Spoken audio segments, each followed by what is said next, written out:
Hello my dear friend, इस video में हम बात करेंगे सुजुलोन एनर्जी स्टॉक के बारे में। तो यहाँ पर देखिए आपको एक चीज़ देखने को मिलेगी कि स्टॉक प्राइस में यहाँ पर हमें कुछ हाल देखने को मिल रहा है। तो टेक्निकल एनालिसिस के बेस पे हम ये समझते हैं कि स्टॉक प्राइस में कहाँ पर एंट्री की जाए और वो कौन सा समय सही रहता है जिसमें एंट्री करने के बाद हमें ज़्यादा से ज़्यादा प्रॉफिट हो।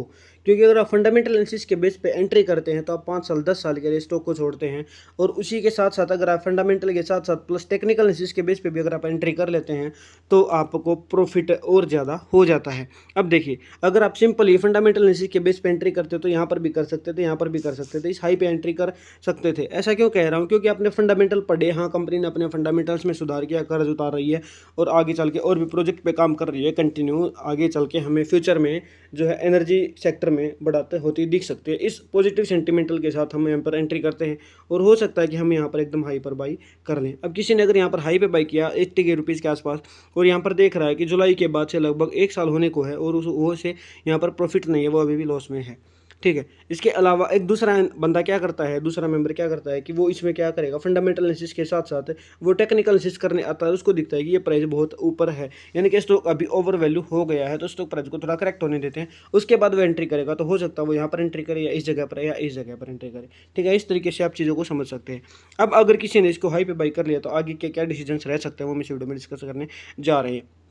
यहाँ पर देखिए, सबसे पहले हम इस चीज़ को समझते हैं कि यहाँ पर हमें दिख रहा है कि स्टॉक प्राइस जिसने यहाँ पे बाई किया 7 रुपये पे, उसको लगा कि उसने यहाँ पर महंगा खरीद लिया पिछले के कंपैरिजन में, लेकिन उस वे भी यहाँ पर बहुत ज़्यादा प्रॉफिट हुआ है। लेकिन अगर आप इस स्टॉक को बैक साइड में देखोगे तो स्टॉक प्राइस काफ़ी हाई से गिरता हुआ नीचे आया है। ठीक है, यहाँ पर देखिए ये स्टॉक प्राइस एक टाइम पर कितने रुपये पर था, 700 रुपये से भी ज़्यादा पे स्टॉक प्राइस था। उसके बाद ये स्टॉक प्राइस 2 रुपये तक नीचे गिरता हुआ चला गया, उससे भी कम नीचे गिरता चला गया होगा। यहाँ पर आप देखोगे तो स्टॉक प्राइस कितने रुपये पर था।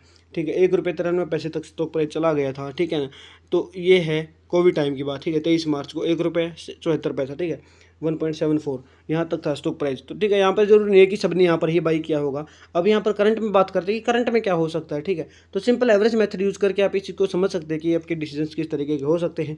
अगर आप इसमें 50 वीक की एवरेज क्या देखते हैं कि स्टॉक प्राइस को, तो यहाँ पर देखिए आपको सिंपल चीज़ें समझ में आ जाती है। जैसे 50 वीक की एवरेज यानी कि जो कैंडल आप दिख रही है वीकली टाइम फ्रेम की, इसकी ओपनिंग और क्लोजिंग के प्राइस को मैच करके पिछले 50 वीक तक की कैंडल्स को मैच करके उसकी एवरेज निकालना और समझना कि यहाँ स्टॉक प्राइस कहाँ पर ट्रेड कर रहा है। तो यहाँ पर देखिए, तो यहाँ पर चांस ही नहीं बनता कि आप यहाँ पर इन दोनों जगह पर बाई कर लोगे। ठीक है, या तो यहाँ पर बाई की जाई होगी या फिर इस जगह पर बाई की गई होगी। ठीक है, तो ये है टेक्निकल एनालिसिस सिंपल। ठीक है, अगर इसके अलावा आप मूविंग एवरेज 200 भी यूज करते हैं तो आपको समझ आता है कि जब प्राइस मूविंग एवरेज 50 यानी कि 50 दिन की 50 वीक की एवरेज को ब्रेक कर देगा और अगर वो उसको रेजिस्टेंस की तरह यूज कर रहा है तो प्राइस आगे जाके 36 रुपये तक गिर सकता था।